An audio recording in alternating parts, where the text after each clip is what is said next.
মিচিং সংস্কৃতিৰ এক আপুৰুগীয়া সম্পদ য'ত গণেশ বিহু আৰু মিচিং সম্প্ৰদায়ে আমাৰ মৰমভাৱে জড়িত হৈ আছে। আমি ছাৰৰ বক্তব্য শুনিম। এতিয়াই শুনো অকণমান সময় ৰাখি থৈছোঁ, ছাৰ যিহেতু আমাৰ বিশেষ অতিথি, গতিকে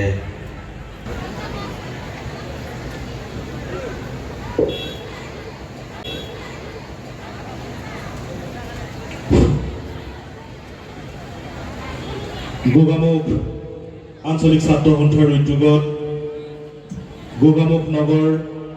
উচ্চতৰ মাধ্যমিক বিদ্যালয়ৰ খেলপথাৰত 39 সংখ্যক গোগামুখ কেন্দ্ৰীয় বহাগী উৎসৱৰ আজিৰ দ্বিতীয় দিনাৰ মুকলি সভা আৰু বঁটা প্ৰদান অনুষ্ঠানত উপস্থিত থকা উদযাপন কমিটিৰ সন্মানীয় সভাপতি প্ৰবীণ চেতিয়া ডাঙৰীয়া, নৱনিৰ্বাচিত সাধাৰণ সম্পাদক আমাৰ আটাইৰে শ্ৰদ্ধাৰ শ্যাম কুমাৰ পাংগিং ডাঙৰীয়া, গোগামুখ আঞ্চলিক ছাত্ৰ সন্থাৰ সভাপতি দিগন্ত বৰুৱা, সাধাৰণ সম্পাদক ৰাহুল দেউৰীকে প্ৰমুখ কৰি গোগামুখ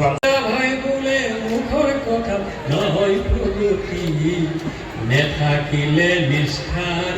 আদৰ্শমতি জানি শুনি খোজে প্ৰতি উজুতিয়ে বহাই ৰং শোভা সেনাপতি দেউতা ঈশ্বৰ,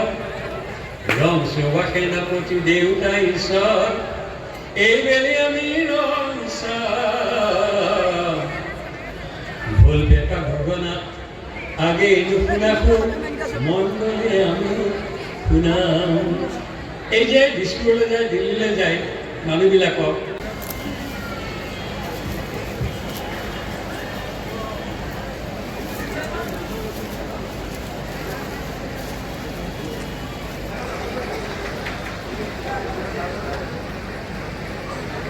আৰু সকলোকে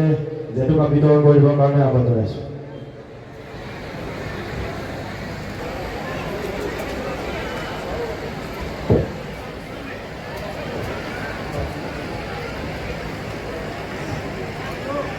চিন্তা চৰ্চা কৰিলে আমি সঁচাকৈ সেইসকলৰ শলাগ লৈছোঁ আৰু এগৰাকী যোগ্য ব্যক্তিৰ হাতত এটা যোগ্য বঁটা প্ৰেৰণ কৰিছে। মই লোকনাথ গোস্বামী ডাঙৰীয়াকো ধন্যবাদ জ্ঞাপন কৰিছোঁ ছাত্ৰ সন্থা আৰু ৰাইজে প্ৰদান কৰা এই বঁটাটি গ্ৰহণ কৰিবৰ কাৰণে তেখেতে ইয়াত উপস্থিত হৈ সুশৰীৰে এই বঁটাটি গ্ৰহণ কৰাৰ কাৰণে আৰু লোকনাথ গোস্বামী ডাঙৰীয়াৰ বিষয়ে আচলতে আমি ক'ব পৰাকৈ আমাৰ ধৃষ্টতা নাই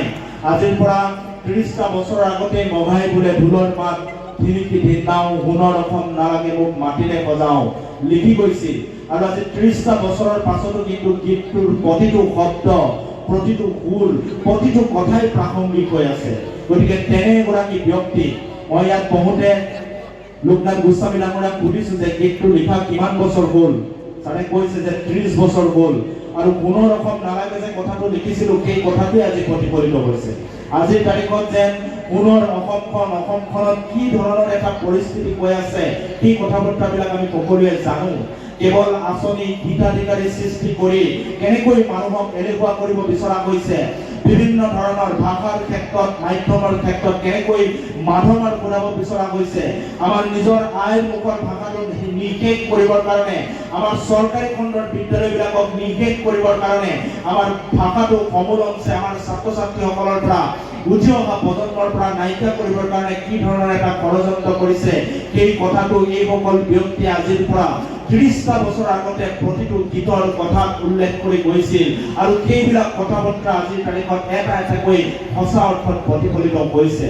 সেইকাৰণে মই বক্তব্যৰ আৰম্ভণিতে কৈছিলোঁ যে জাতীয় জীৱনৰ সন্মুখত এক জটিল প্ৰত্যাহ্বান এই প্ৰত্যাহ্বানবিলাকক নেওচি আমি অসমীয়া জাতিটো আগবাঢ়ি যাব লাগিব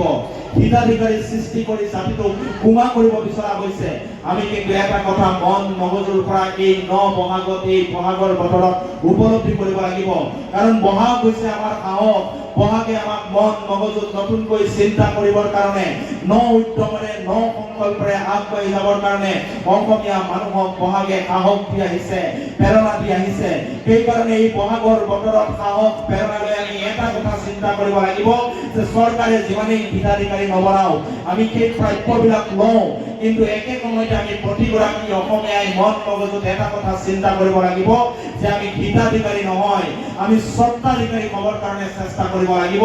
আৰু এই বহাগৰ বতৰত সেই সংকল্পটো ল'বৰ কাৰণে মই প্ৰতিগৰাকী অসমীয়াক আহ্বান জনাইছোঁ আহক আমি হিতাধিকাৰী নহয় আমি প্ৰতিগৰাকী অসমীয়াই স্বত্বাধিকাৰী হোৱাৰ সপোন দেখি আগবাঢ়ি যাওঁ তেতিয়া আমি জাতিটো আগবাঢ়ি যাম আৰু একে সময়তে নহয় আমি প্ৰতিগৰাকী অসমীয়াই স্বত্বাধিকাৰী হোৱাৰ সপোন দেখি আগবাঢ়ি যাওঁ তেতিয়া আমি জাতিটো আগবাঢ়ি যাম আৰু একে সময়তে আমাৰ জাতিটো অসমীয়া জাতিটোৱে জীয়াই থাকিবৰ কাৰণে মেৰুদণ্ড পোন কৰি শিৰ উচ্চ কৰি জীয়াই থাকিবৰ কাৰণে আমাৰ যিবিলাক মৌলিক উপাদান প্ৰয়োজন আমাৰ জাতিটোৰ ভাষা জাতিটোৰ সাহিত্য জাতিটোৰ সংস্কৃতি জাতিটোৰ সাজপাৰ জাতিটোৰ খাদ্যভাস এটা জাতিক জীয়াই থাকিবৰ কাৰণে শক্তিশালী ৰূপত আগবঢ়াই লৈ যাবৰ কাৰণে যিবিলাক মৌলিক উপাদানে জাতিটোক পৰিচয় দিয়ে সেই প্ৰতিটো উৎপাদন সেই প্ৰতিটো সমল আমি বুকুত বান্ধি মন মগজুত বান্ধি যাতে আমি আগবাঢ়ি যাব পাৰোঁ তাৰ কাৰণে আমি প্ৰতিগৰাকী ব্যক্তিয়ে প্ৰতিগৰাকী অসমীয়াই চেষ্টা কৰোঁ আহক উঠি অহা প্ৰজন্মৰ প্ৰতিগৰাকী উঠি অহা ছাত্ৰ ছাত্ৰীয়ে আমাৰ জাতিটোৰ সেই মূল শিপাডালৰ সৈতে যাতে সম্পৃক্ত হৈ থাকিব পাৰে সেই সমল সেই কথা সেই সংকল্প এই বহাগৰ বতৰত প্ৰতিগৰাকী অসমীয়াই লওঁ জাতিটোক আগবঢ়াই লৈ যাবলৈ চেষ্টা কৰোঁ তাকে কামনা কৰিছোঁ আৰু পুনৰবাৰ মই আজি ৰাজহুৱাকৈ ইয়াত উপস্থিত থকা PNPKৰ সাধাৰণ সম্পাদক একেলগে ছাত্ৰ সন্থাৰ একেলগে কৰ্মী আছিলোঁ আমাৰ জ্যেষ্ঠ ভাতৃ বিশ্ববিদ্যালয় আছু গোটৰ সভাপতি আছিল এতিয়া সদৌ মিচিং ছাত্ৰ সন্থাৰ সাধাৰণ সম্পাদকৰ দায়িত্ব গ্ৰহণ কৰিছে আপোনালোক ইয়াৰে সন্তান গোগামুখৰ সন্তান এক জটিল সন্ধিক্ষণত সদৌখন ছাত্ৰ সন্থাক এই চান কুমাৰ পাংগিং তেখেতে নেতৃত্ব দিছিল বিশ্ববিদ্যালয় দিনত আমি পঢ়ি থাকোঁতে আমাৰ জ্যেষ্ঠ ভাতৃ মই আজি সাধাৰণ সম্পাদক হোৱাৰ পিছত প্ৰথমবাৰৰ কাৰণে ৰাজহুৱা সভাত এইদৰে লগ পাইছোঁ গতিকে তেখেতক অফুৰন্ত শুভেচ্ছা জ্ঞাপন কৰিছোঁ জাতীয় জীৱনৰ জটিল সন্ধিক্ষণৰ সময়ত আমি সদৌ অসম ছাত্ৰ সন্থা মিচিং ছাত্ৰ সন্থা সদৌ মিচিং ছাত্ৰ সন্থা সকলোৱে আমি দেখিলে আমাৰ অলপ মনটো বেলেগ ধৰণৰ ফূৰ্তি পাব লাগে জীৱনৰ দীঘলীয়া সময় আমি মঞ্চত উঠি হাৰমনিয়ামখন লৈ কবিতাখন লগত লৈ গানৰ মাজেদি অতিবাহিত কৰিলোঁ কিন্তু এতিয়া মানে চাইকেলৰ বেলটোৰ বাহিৰে চব যেনেকৈ বাজে আমাৰো তেনেকুৱা কণ্ঠটোৰ বাহিৰে চব বজাৰ নিচিনা অৱস্থা হৈছে গান গাবলৈ সাধাৰণতে নামাতে, কিন্তু এনেকুৱাকৈ মাতে। তথাপিও আজি ৰাইজৰ মৰম বিচাৰি আগবঢ়াই আহোঁ। গোগামুখ গণেশ পেগু অতি শ্ৰদ্ধা আৰু মোৰ চিনাকি নাম। মোক যেতিয়া সদৌ অসম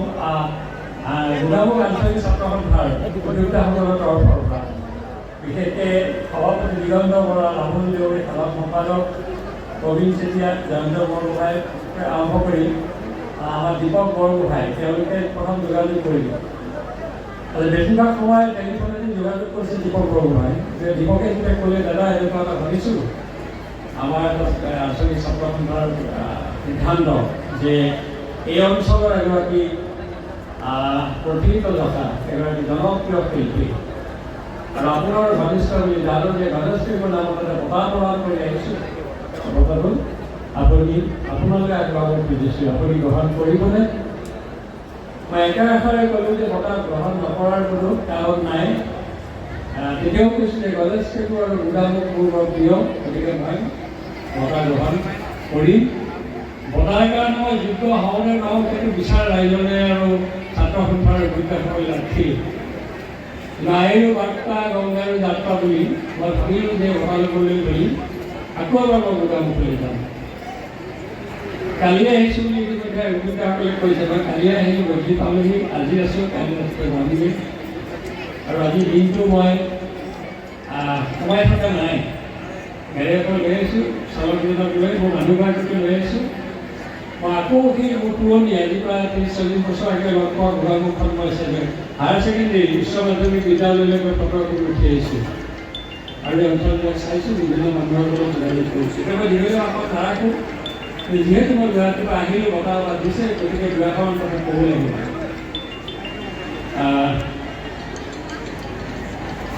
মই আকৌ কৈ আছোঁ যে গোগামুখলৈ এটা সময়ত আমি আহিছিলোঁ, বিভিন্ন সময়ত আহিছোঁ সংকট কালত। তাৰপিছত এটা সময়ত আমি আহিছিলোঁ, বিভিন্ন সময়ত আহিছোঁ সংকট কালত। তাৰপিছত এটা সময়ত আহিছিলোঁ, আমি এটা জনসাংস্কৃতিক পৰিষদ অসম আন্দোলনৰ এটা জটিলখনত গঢ়ি তুলিছিলোঁ, সাংস্কৃতিক সংগঠন ৰাজ্যভিত্তিক। এটা চাইডত আন্দোলন বন্ধ, সান্ধ্যগান, জনতা সান্ধ্যগান, বিভিন্ন ধৰণৰ গোষ্ঠী সংঘৰ্ষৰ মাজত চলি থাকোঁতে মানুহে প্ৰশ্ন কৰিছিল, এতিয়া আকৌ সংস্কৃতিৰ প্ৰসংগ কি আছে? দেশ জ্বলি গৈছে, এতিয়া গান বজোৱাৰ সময় নহয়, আন্দোলন কৰিব লাগে, বিদেশী কিনিব লাগে, আহোয়া ওলাই চলিব লাগে। তেতিয়া মই কৈছিলোঁ যে ভাৰতীয় স্বাধীনতা আন্দোলনৰ সময়ত আটাইতকৈ যদি সৃষ্টিশীল কাম কৰিছে জ্যোতিপ্ৰসাদে কৰিছিলে, চিনেমা কৰিছে, আন্দোলন চলি আছে, গান, বিষ্ণুবাৰ্ষী গান, এই সমস্ত সাংস্কৃতিক প্ৰক্ৰিয়া, উপন্যাস, গ্ৰন্থ সেই সময়ত ৰচনা হৈছিল। কিন্তু অসম আন্দোলন হোৱাৰ কাৰণে কালচাৰ নহ'ব, সংস্কৃতি নহ'ব, সাহিত্য নহ'ব, এইটো হ'ব নোৱাৰে। তেতিয়া আমি অসমৰ জনগোষ্ঠীয় কেতবোৰ ঠাইত ডিপু, কোকৰাঝাৰ, ওদালগুৰি আৰু গোগামুখ এই অঞ্চলবিলাকত জনবসতি অঞ্চল সেই জনগোষ্ঠীয় সন্মিলন পাতিছিল, জনসাংস্কৃতিক সন্মিলন। সভাপতি আছিল ডক্টৰ ভূপেন হাজৰিকা। যেতিয়া আমি ফিল্ড ষ্টাডি কৰিবলৈ আহিছিলোঁ, মানে অঞ্চলটোত, তেতিয়া আমাক কৰিছিল মানুহে চিনি নাপায়। মোৰ অলপমান চিনি পাইছিল, মই ডিব্ৰুগড় ৰেডিঅ'ৰ পৰা গান গাওঁ, গতিকে লোকগান বিচাৰে